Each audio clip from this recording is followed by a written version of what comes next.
También quiero agradecer, como no, al Ararteko y a los cursos de verano de la Universidad del País Vasco, Euskal Unibertsitatea, la oportunidad que nos han brindado de dar a conocer precisamente la investigación llevada a cabo por la Ertzaintza sobre el expolio de documentos históricos, documentos de gran valor cultural también, y sobre su resolución. Y lo hacemos en el marco de este curso que se está desarrollando hoy en Miramar, aquí, en este entorno precioso de Donosti. El curso que, como decía, lleva el título de Problemas derivados del régimen de protección de los bienes culturales del País Vasco. Con relación a este tema nos acompañan las personas que han tenido una relación directa con la investigación. Está María Arantzazu Oregui, responsable del Archivo Histórico de Bergara.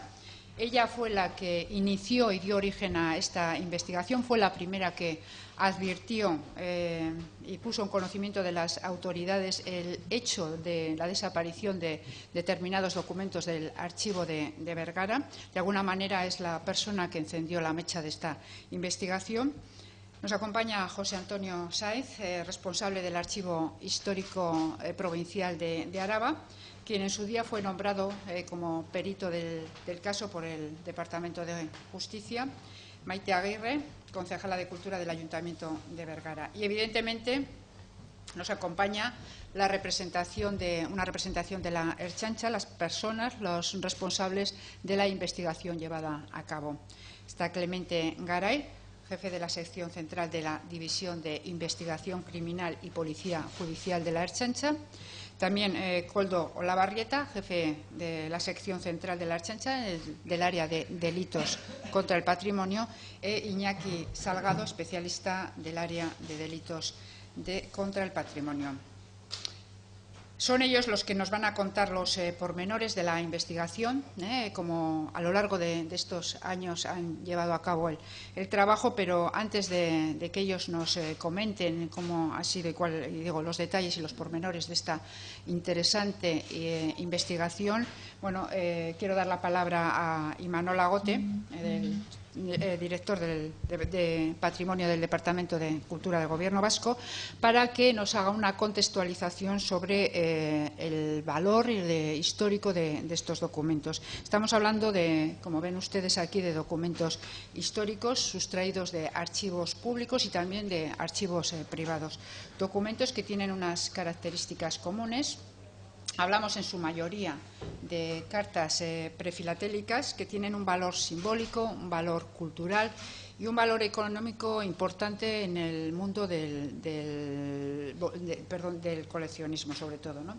Imanol nos va a explicar y, sobre todo, va a contextualizar la importancia y el valor de estos documentos. Helburua, nik ezer baino lehen, eta aldez horretik nik uste nire lehenengo hitzak dira zoriontzeko eta benetan nire esker ona adierazteko Ertzaintzari egindako lanarengatik. Nik uste Bergarako udalak, guk geuk, benetan elkar lanean aritu garela, baina oso importantea izan dela Ertzaintzaren lidergoa estatu mailan azkenean 2000 dokumentu historiko berreskuratu alizateko. Eta nik uste benetan albiste ona dala jakitea badaukagula Ertzaintza bat kultur ondarearekin konprometituta dagoena. Entonces, en primer lugar, yo antes que brevemente hacer una contextualización histórica de qué estamos hablando, de qué tipo de documentos estamos hablando, me gustaría transmitir mi reconocimiento y mi agradecimiento y mis felicitaciones a la labor y al liderazgo de la Ertzaintza en la recuperación de estos documentos históricos, de 2000 documentos históricos. Ze dokumentazio motaz hitz egiten ari gara, sailburuak esan duen bezala, eskutitzak dira, baina eskutitz berezi batzuk, prefilatelikoak deitzen dira. Honek ze esan nahi du? Honek esan nahi duena dela ziela eskutitzak erabiltzen zirenak zigilua sortu aurretik. Eta zigilua sortu zen Bretainia Handian eta oro har Europa aldean 19. mendearen erdialdean. Eta zigiluara sortu zen nolabait posta gastuak aldez aurretik ordainduak izateko.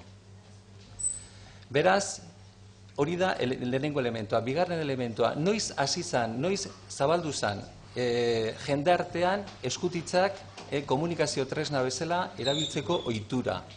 Batez ere, 16. 17. mendean.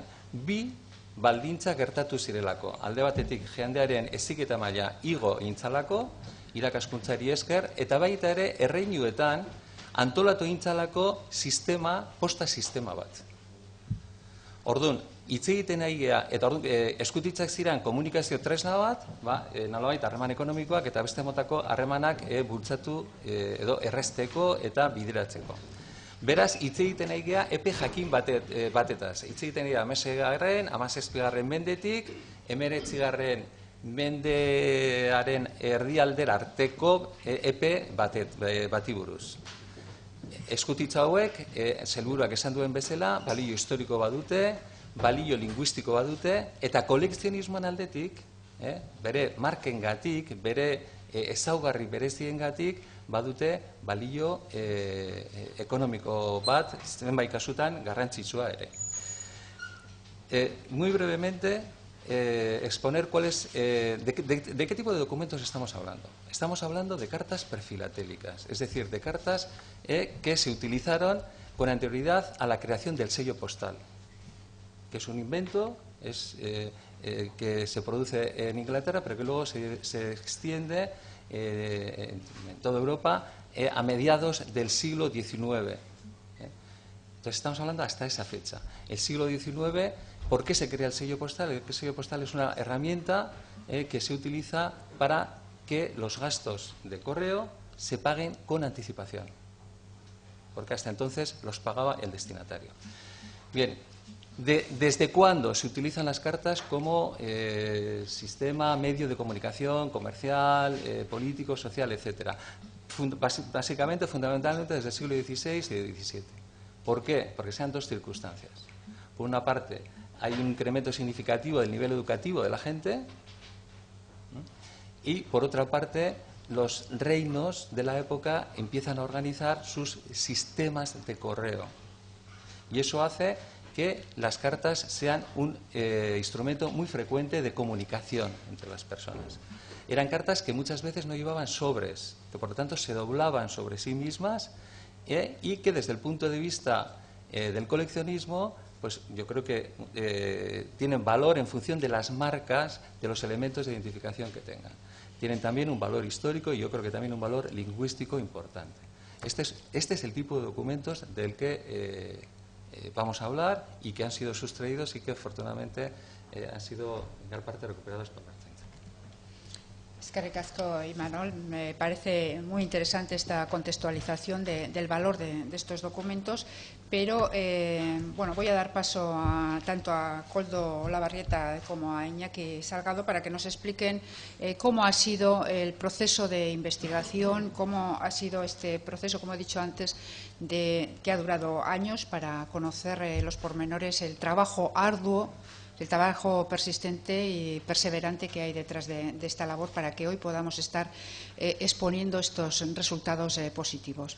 Por favor.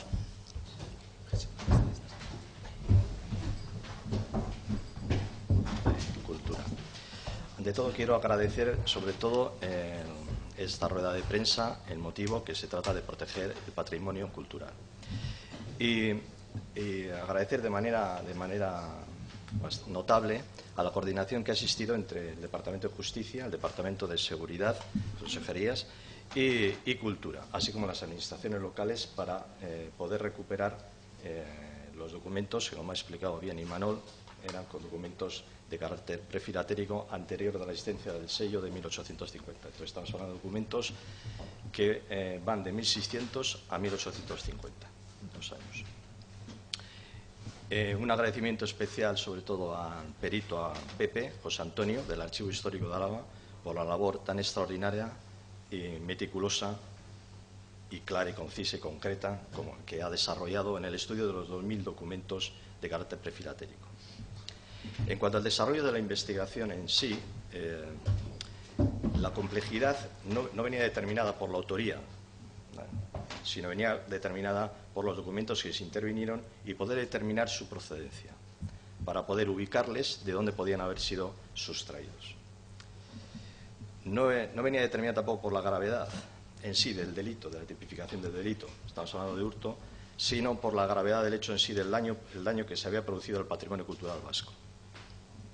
Y tampoco viene determinado por el valor, porque el valor al final es valor material, sino estamos hablando del valor incalculable que tienen los documentos, que son únicos e irrepasables. En el proceso de investigación se inició en el año 2011, cuando llegó la noticia criminal, en el sentido de que del hurto de documentos históricos de archivos públicos y privados, concretamente en Guipúzcoa. La investigación iniciada por la comisaría de la Ertzaintza de Vergara llevó a la identificación de una persona, en el cual luego su traslado a la sección central de investigación criminal de la Ertzaintza, en el área de especialista en esta materia, se hizo cargo. Las resultas entre los años posteriores fue la intervención sobre esta persona, la detención, las entradas y registros correspondientes y la recuperación de numerosos documentos, centenares de documentos de carácter prefilatérico. La investigación en sí se ha desarrollado no solo en nuestra comunidad, sino que también se practicó como policía judicial, habilitada por ella por el juzgado de Vergara, en la comunidad tanto de Extremadura, en la comunidad en Navarra y en Cataluña. Se hicieron diferentes indagaciones, declaraciones, registros, etcétera. La complejidad en el proceso de la investigación, cuando les he explicado a ustedes, estriba en determinar la procedencia del documento.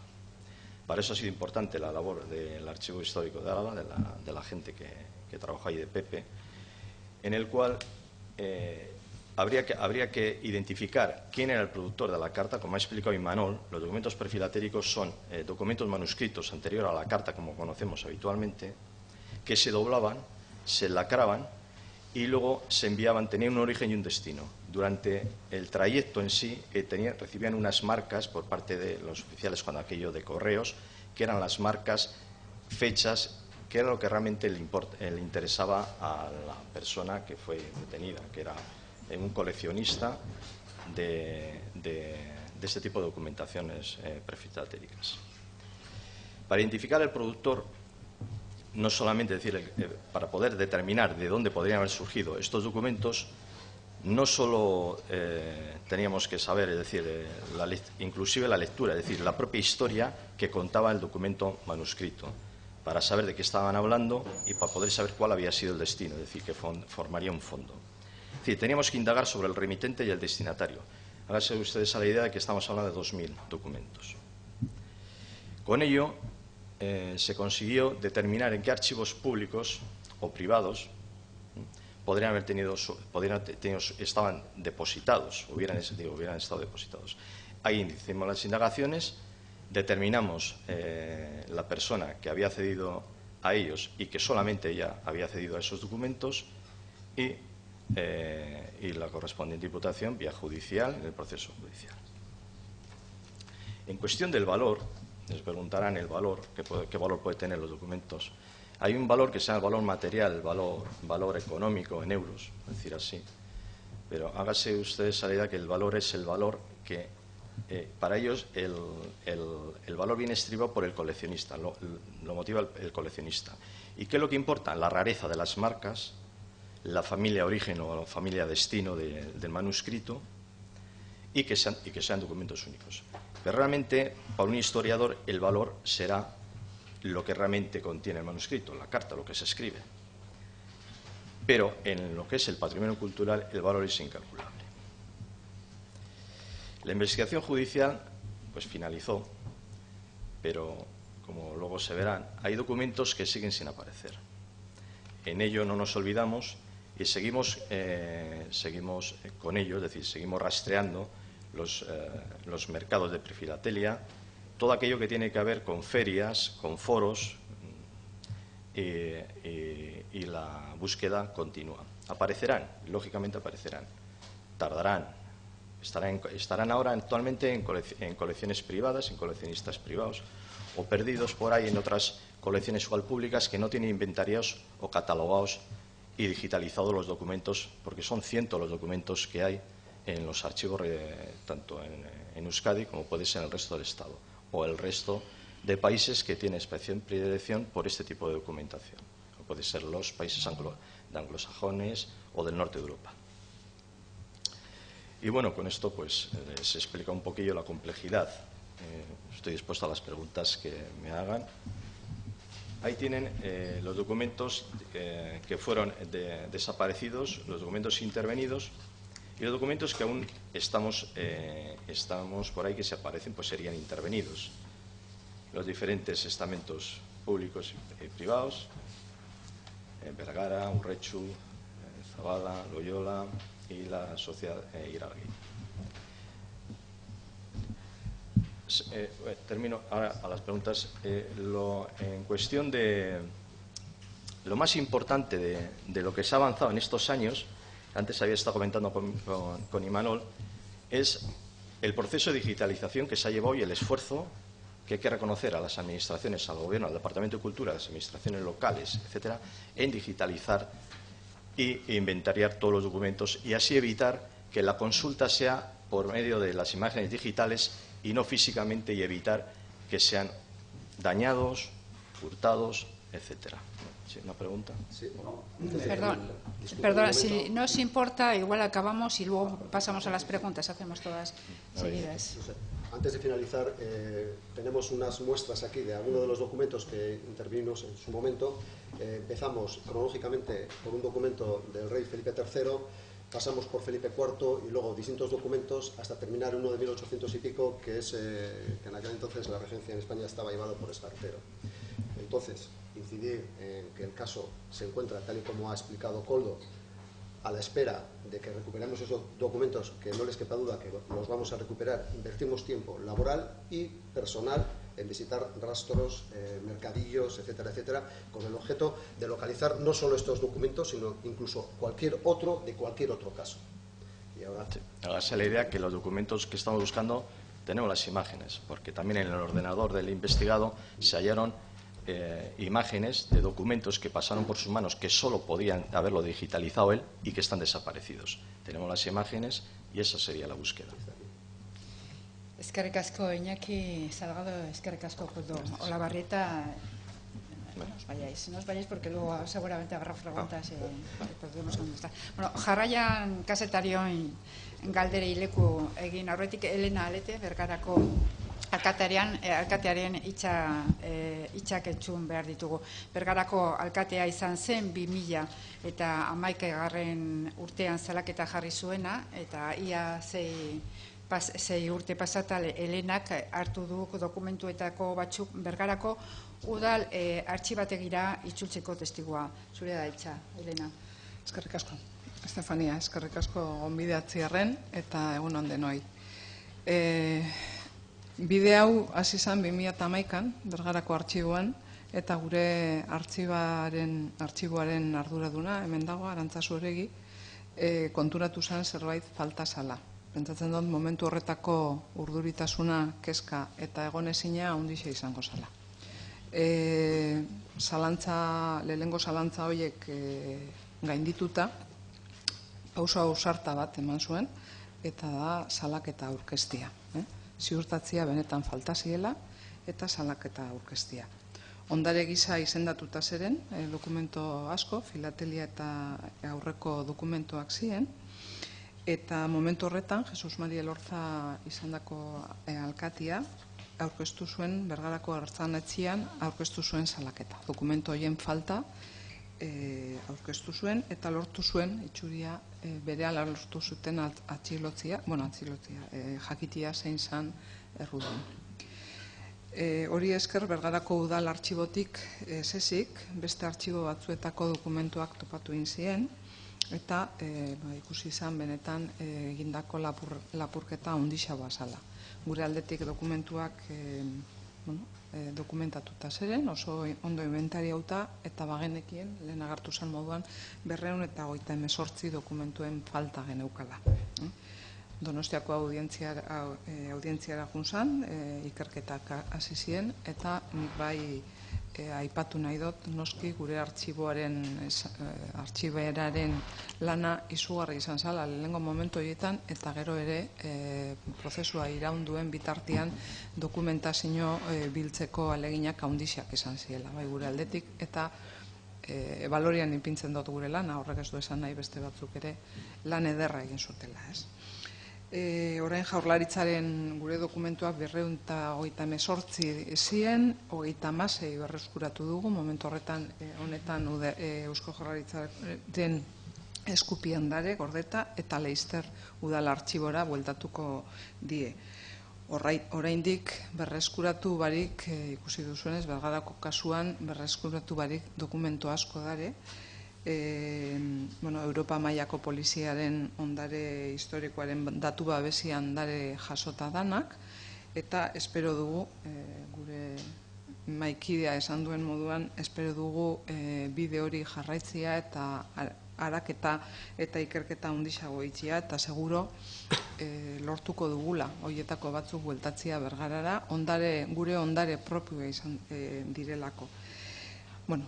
Honen ondoren eskertza ertzaintzari egindako lan bikaina izan da, eskertza lankidetza egondalako administrazioaren guztien artean, niri askotan gustatzen zait esatia administrazio bakarra garela, eta hori demostratzen da halako lankidetzan, eta gaur nik uste dela lankidetza horren ondorio bat. Gure artxibo arduradunak pozik entzungo du, dokumento bat gehiago berreskuratzen baldin badugu, horretara gonbidatzen zaituztet jarraitzeko, eta besterik ez, eskerrik asko, aukera ematiarren guzti hau azaltzeko, eta egindako zaintza eta lana mai gainean ipintzen dut eta gora ipatzen dut. Eskerrik asko. Eskerrik asko, Elena, eta zure zaude jarraituko dugu lanean egiteko. El día de hoy tengo que decir que son 3 de cada 10, casi 3 de cada 10 ertzainas los que se dedican a las labores de investigación y de inteligencia. Son más de 2.000 agentes que trabajan en tareas de investigación y en inteligencia en todas sus facetas. Y lo que hemos visto hoy, la investigación que les hemos presentado hoy, no deja de ser sino una muestra de lo que significa investigar policialmente, de los beneficios que tiene esta investigación también en las labores preventivas. Lo que en un principio se inició con una denuncia en una ertzainetxea, en una comisaría local, entonces la de Bergara, hoy pertenece a la ertzainetxea de Deba Urola, ha concluido en la sección central de delitos contra el patrimonio dentro de la División de Investigación Criminal y Policía Judicial de la Ertzaintza.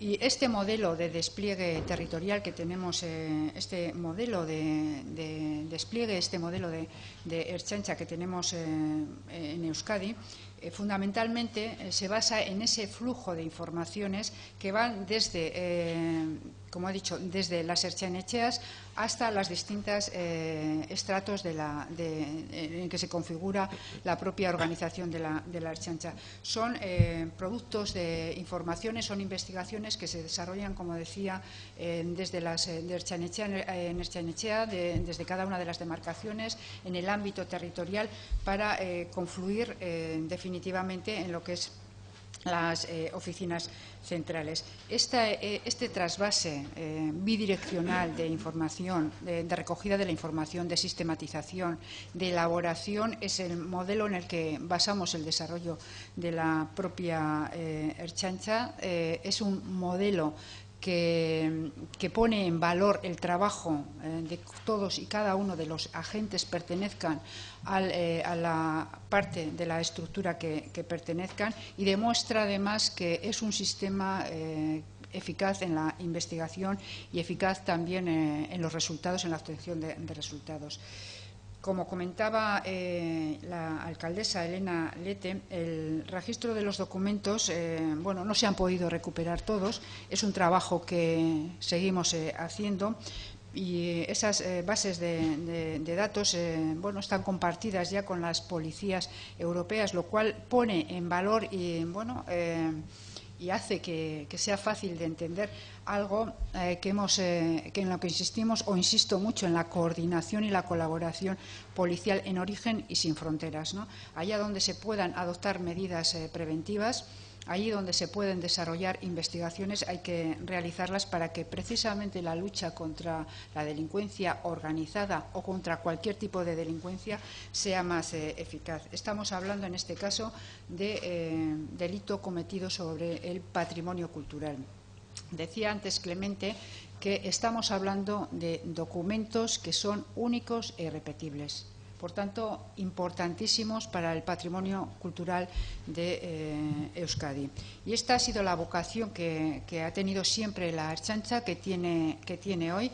Estamos dando pasos decisivos en este sentido. La operación Gutuna, como hemos denominado a esta operación, como digo, inconclusa todavía, nos ha obligado a hacer muchos kilómetros, a dedicarle muchas horas de investigación, yo les decía antes, paciente, perseverante, hasta ir obteniendo resultados. Sin duda alguna, también es una experiencia la que se ha adquirido a lo largo de estos años con este trabajo, que nos ayuda a crecer como organización, como policía, a consolidar conocimientos, a ser más preventivos también ante situaciones futuras que se pudieran dar de comisión de delitos contra el patrimonio, a preservar también más este patrimonio histórico y cultural.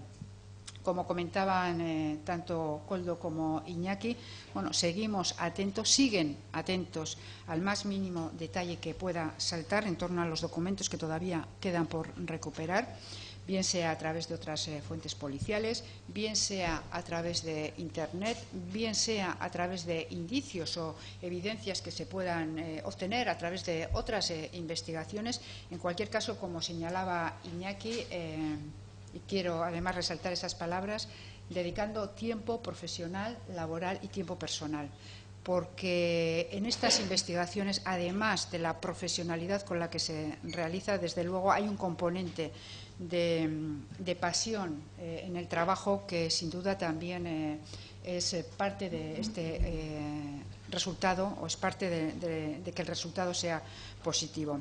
Bide honetan jarraitu behar dugu lanean, hori da. Gure ikerkuntza gaitasuna gero eta eraginkorragoa izateko, eta horri esker delitugintzari aurre egitean prebentzioagoak izateko. Hasieran esaten nuen, gaur Ertzaintza ia 10-etik 3 ikerkuntza eta inteligentzia gaietan ari direla lanean. Lan horri esker, beste polizia zerbitzu batzukiko koordinazio bideak sendotu ahal izango ditugu. Eta batez ere, herritarrei segurtasun zerbitzu hobeak eskaini ahal izango dizkiegu. No quiero acabar, desde luego, sin expresar mi agradecimiento, primero al Ayuntamiento de Bergara y también a su responsable de archivo por la iniciativa que tomó en su momento de denunciar, de poner en conocimiento de la Ertzaintza la desaparición de documentos que se estaban produciendo en el archivo. Agradecer, por supuesto, la colaboración tanto por parte de Pepe, permíteme la confianza, José, y también del Departamento de Cultura, del Departamento de Justicia, pero sobre todo permítame que exprese mi agradecimiento y el reconocimiento hacia los y las agentes que han hecho posible que esta investigación se lleve a cabo, que esta investigación obtenga estos resultados y además que esta investigación continúe en el tiempo. Hemos podido presentar estos resultados positivos gracias a ese trabajo que se desarrolló desde aquella primera denuncia que se produjo en 2011. Han pasado casi 6 años. Y 6 años de intenso trabajo, como he dicho antes, de perseverante trabajo, de dedicación intensa, y creo que es una labor muchas veces desconocida la que realiza la Ertzaintza sobre este tipo de investigaciones y que nos parece importante también dar a conocer y que la sociedad conozca que también sobre el cuidado y la seguridad y la protección del patrimonio cultural está la Ertzaintza. Eskerrik asko. Y ahora estamos a su disposición para responder, sin duda, las múltiples preguntas que se han podido suscitar. Vale, seguimos un poco el orden, creo que estaba... Dos cuestiones. ¿Se han recuperado los 1.000 documentos más o menos? ¿Como cuántos? Sí, es decir, estamos hablando de una persona, de una sola persona, coleccionista de documentos prefilatélicos, y lo que hacía dentro de sus estudios era visitar diferentes archivos públicos y privados donde contenían ese tipo de documentos. En descuidos aprovechaba a llevarse los documentos para su propio fin. Ya digamos, la venta del mismo o sencillamente el poseerlos él y solamente él. Y digamos que dos ánimos de lucro, por decir así. En cuestión, ¿cuál es la primera pregunta? ¿Cuántos quedan por recuperar más o menos? Sí, Iñaki. Del orden entre 600 y 650 documentos. 600. ¿Qué son tantos? 650 documentos. Que son tanto de aquí como... No, estamos hablando, ahora mismo estamos hablando solo de lo que corresponde a archivos vascos. Vale. ¿Y recuperados cuántos? Recuperados archivos vascos, 160, del orden de 160. Y de los 2.000 que se han recuperado, dice que son de otros archivos del Estado. Claro. Se continúa a determinar a ver en la procedencia de los mismos y si aparecen dentro del mercado prefilatélico o donde encontremos. Era una máquina, ¿no? O sea, ya ha levantado una cantidad impresionante de documentos, ¿no? Bueno, él tenía esos 2.000 documentos, pero hay lotes, hay colecciones, se dejan... Hágase a la idea de que estamos hablando de unos años donde no estaban digitalizados ni inventariados. Entonces estamos hablando de cartas que puede haber cientos y cientos de cartas. Realmente lo que hacía, utilizaba un método y se llevaba las cartas que realmente interesaban a él. Es decir, que estamos hablando de un mundo perfilatélico donde son cientos los documentos que hay de estudios. Es como si... ¿Y este personaje ha sido juzgado, ha sido acusado? El tema judicial acabó ya y nosotros continuamos, está cerrado, y continuamos en la búsqueda de los que siguen desaparecidos dentro del patrimonio cultural vasco. Son unos 600. A esperar a ver. ¿Este hombre era de aquí o era de...? Es una persona dentro de Euskadi, sí, un vecino de... ¿Y qué pena se le puso?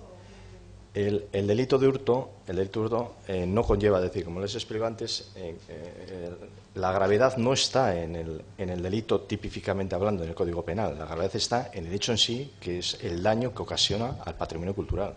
Esa es la gravedad. Es un sujeto agravado, pero el delito de hurto no es precisamente penado. En cualquier caso, estamos hablando que un hurto está penado entre 1 y 3 años y un robo entre 2 y 5. Es decir, que no... De cualquier forma, tampoco disponemos de la situación. ¿Perdón? Judicialmente no es agravante el daño que hace al patrimonio. Hay un agravante que es el agravante dentro de los delitos del orden socioeconómico cuando recaiga sobre bienes culturales. Eso está claro, pero estamos hablando de hurto, no estamos hablando de robo, no estamos hablando de expolio continuado, en fin, estamos hablando Cuando de... hemos expuesto la pena es con ese agravante. Agravante. O sea, él está en la calle ahora. A ver qué. Está en la calle. No está en la calle. Es que Desconocemos la situación que ha quedado, lo desconocemos, es decir, no sé si de hecho, concretamente tampoco, ni... no hemos tenido todavía acceso a la sentencia tampoco. En cualquier caso, insistir en que las investigaciones continúan y yo sobre todo creo que lo que hay que destacar es probablemente el valor económico que puedan tener estos documentos en el mercado del coleccionista, pues es muy variable, pero fundamentalmente es, como ha señalado antes Clemente, estamos hablando de documentos únicos e irreemplazables. Son documentos de un gran valor, sobre todo patrimonial y cultural, ¿no? Y como digo, probablemente en el mercado del coleccionista pues adquirirán diferente valor, depende del momento o del interés que pueda despertar, pero fundamentalmente es recuperar una parte de nuestra historia y que esa parte de nuestra historia esté donde debe estar, en los archivos correspondientes. ¿Hay algún documento que destaque de los que están desaparecidos o de los que han recuperado, el más curioso, el más antiguo, el más importante? Aquí los tiene una muestra. Tenemos la suerte, la gran suerte, porque esto es una gran suerte, de tener los documentos, los originales aquí, para que ustedes los puedan ver. Como han comentado, bueno, quizás Imanol nos pueda dar más detalles sobre esto, el nivel de digitalización de los documentos ya en los archivos, que ya en sí mismo es un elemento de protección sobre los propios documentos, ¿no? Yo creo que sí. Estamos viendo que una de las estrategias, no solamente de conservación, pero de una manera muy importante de conservación y también de accesibilidad, es la digitalización. El dato que puedo dar en estos momentos es que nosotros tendremos digitalizados en la web del Gobierno aproximadamente 5 millones de imágenes de documentos, no solamente de documentos que están custodiados por el Archivo Histórico de Euskadi, porque también es un portal que recoge documentos digitalizados de otros archivos. Pero la tarea de digitalización, al ser documentos irrepetibles, es muy diferente a lo que se llaman industrias culturales, al libro, etcétera, donde la producción es menor, aunque el número de ejemplares sea muy grande. Aquí todos los ejemplares son únicos y eso hace que el proceso de digitalización pues lleve años, pero nosotros yo creo que llevamos muchos años haciendo un proceso muy intenso de digitalización de la documentación con ese doble objetivo, conservación y acceso a la ciudadanía. O sea, a día de hoy sería para personas como esta más difícil igual hacer los datos, ¿no? Bueno, porque si están en la red, si son accesibles a través de la red, no es necesario de alguna manera consultarlos y consultar el documento físico, ¿no? Sí. Hoy en día es más complicado, es decir, porque las consultas se hacen vía digital, es decir, ya las personas acuden a hacer sus estudios, historiadores, coleccionistas, investigadores, lo que ven es la imagen digitalizada, pero no el documento en sí, porque el documento en sí, como ven ustedes, es frágil, se puede dañar, entonces es diferente, es más difícil para el que quiera hurtar robar este tipo de documentos, hacerse con ellos, porque no tiene acceso directo a ellos. Estamos hablando de una persona que en su día tenía acceso directo a ellos. ¿Y esta persona, cuando acudía, por ejemplo, al Archivo Histórico de Vergara, cómo se presentaba? ¿Como experto, como investigador, como profesor?